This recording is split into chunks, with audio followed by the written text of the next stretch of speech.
दिल्ली का ताल कटोरा स्टेडियम, जिसमें राहुल गांधी अपना भाषण दे रहे थे। लेकिन राहुल गांधी के भाषण के दौरान कुछ ऐसा हुआ जिससे वो फिर से एक बार राजनीतिक गलियारों में मजाक बनकर रह गए।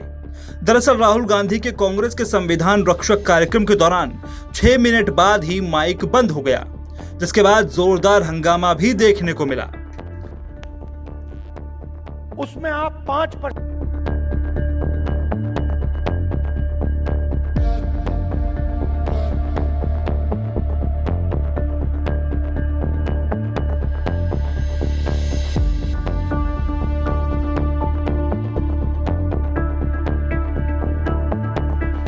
कांग्रेस नेता राहुल गांधी से कहते रहे कि आप नीचे बैठ जाइए, मगर राहुल गांधी नहीं माने और जैसे ही इस तकनीकी दिक्कत को करीबन 20 मिनट बाद ठीक किया गया, राहुल गांधी ने अपना भाषण जारी रखा और फिर से अपना रटा रटाया राग अलापने लगे और कहते नजर आए कि जो भी 3000 सालों से पिछड़ों और आदिवासियों की बात करते हैं, ऐसे ही उनका माइक बंद कर दिया जाता है।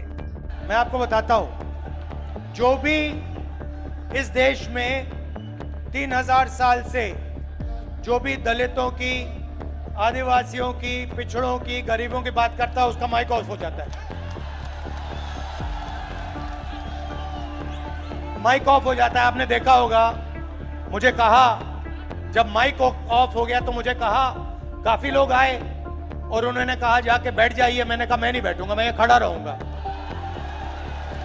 मुझे नहीं बैठना। माइक जितना ऑफ करना है करो, मुझे जो बोलना है मैं बोलूंगा। अपने भाषण के दौरान कही गई इस बात से वो आरएसएस और बीजेपी पर निशाना साध रहे थे, लेकिन राहुल गांधी शायद कई बार इस बात को जरूर भूल जाते हैं कि देश में सबसे ज्यादा लंबे समय तक उनकी पार्टी का ही शासन रहा है। मगर जातिगत जनगणना और आदिवासियों के उत्थान के लिए उनकी पार्टी ने कितना काम किया, क्या वो इसे गिनवा सकते हैं? क्योंकि हरियाणा और महाराष्ट्र में हुई कांग्रेस और उनके सहयोगियों की हार से एक बात तो साफ है कि कांग्रेस की नीतियों पर देश के लोगों को भरोसा नहीं है।